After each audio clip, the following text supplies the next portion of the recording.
Okay, Assalamualaikum. Ramai yang tertunggu-tunggu filem ni, filem Tarung Unforgiven daripada pengarah Razali Sham Rashid.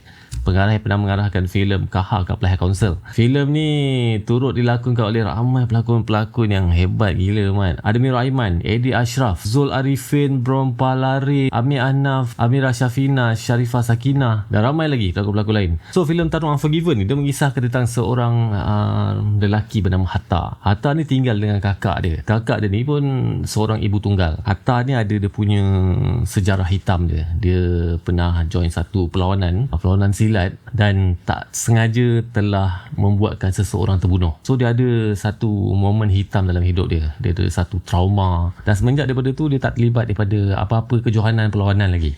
Kak dia pun nasihatkan untuk dia stay away daripada sebarang perlawanan, buat benda lain lah. Tapi sampai satu momen dalam cerita ni di mana kakak kepada si Hatta ni, lakonan Sharifah Sakinah, tiba-tiba akak dia ni sakit dan memaksa si Hatta ni untuk cuba cari jalan dapatkan duit untuk pembedahan kakak dia. Dan masa itulah, dalam masa yang sama, dia terlibat dengan satu kekecohan dan dia diajak masuk ke satu perlawanan haram, underworld punya perlawanan lah. Dan kat sinilah yang menarik untuk cerita Tarung Unforgiven ni. Sebab perlawanan haram yang melibatkan orang-orang yang berkuasa, orang-orang yang ada pengaruh. Semua ni wakil-wakil dalam satu kumpulan ni dipanggil kumpulan marga. Ada ketua dia, lepas tu ada dia punya cabang-cabang dia. Dan diorang ni akan adakan satu tournament untuk pilih siapa akan jadi ketua kumpulan marga ni. Dia akan carilah orang-orang kuat yang boleh berlawan, masuk dalam ring, dan benda ni akan menentukan siapa yang akan jadi ketua baru untuk kumpulan marga ni. So Hatta ni disebabkan dia power sangat berlawan,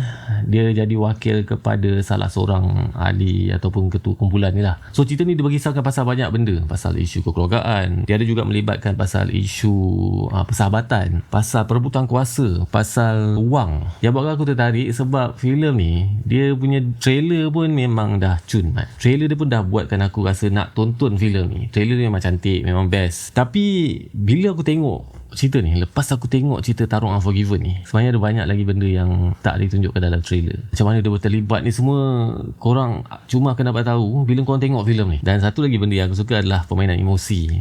Macam mana dia cuba tarik penonton, buatkan kita rasa sedih sebab rasa touch dengan beberapa karakter dalam filem ni. Dan pemilihan pelakon pemain peranan bagi aku, sebab pelakon-pelakon dia, barisan pelakon dia ni, ada beberapa pelakon yang bawa watak yang a bit different daripada watak-watak yang dia bawa sebelum ni. Dan benda tu bagi aku macam kena pula. Dan antara benda lain yang aku suka adalah lakonan pelakon-pelakon, especially Miro Aiman, Eddie Ashraf, Sharifah Sakinah. Tapi aku rasa yang paling best sekali lakonan Miro Aiman lah. Dia punya rasa geram dia, rasa sedih dia, rasa kesal dia tu daripada mata kau boleh nampak. Kau boleh tengok mata Miro Aiman dalam filem ni pun kau dah tahu macam mana dia punya geram dia bila dia rasa kesal dia. Macam tu juga dengan Amir Anaf dan juga Sharifah Sakinah. Wah, dalam filem ni Amir Anaf ni dia deliver something else. Dia touch emotions penonton tapi dengan cara yang berbeza. Kau akan suka tengok senyuman Amir Anaf dalam filem ni. Dan macam-macam benda lagi aku nak komen pasal set yang cantik. Dia punya set dekat dalam ring dia tu, dekat dalam tempat perlawanan underground ni, memang nampak nice lah.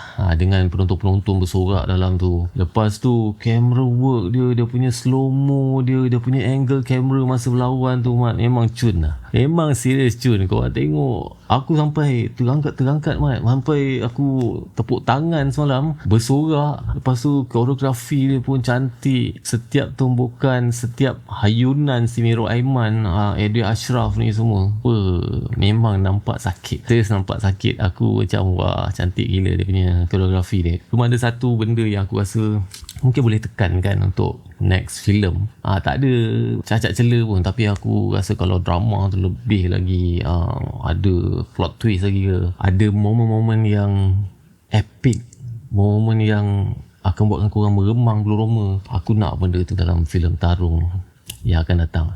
So filem Tarung Unforgiven ni akan ditayangkan dekat program bermula 7 Mei 2026. Kau kena tengok karisma setiap pelakon dalam filem ni man. Eddie Ashraf, Mirul Aiman, Brom Palari, Zul Arifin. Hush. Padu lah. Memang padu gila. Korang kena tengok cerita ni. 7 Mei 2026, filem Tarung Unforgiven. So macam biasa rating aku untuk filem ni, korang boleh tengok kat website Kotak Nyaman. Dekat sana korang pun boleh bagi review dan juga rating untuk setiap filem ataupun series yang korang dah tonton. So aku nak tanya dengan korang, adakah korang akan tonton filem Tarung Unforgiven ni? Cuba komen kat bawah. Nyaman.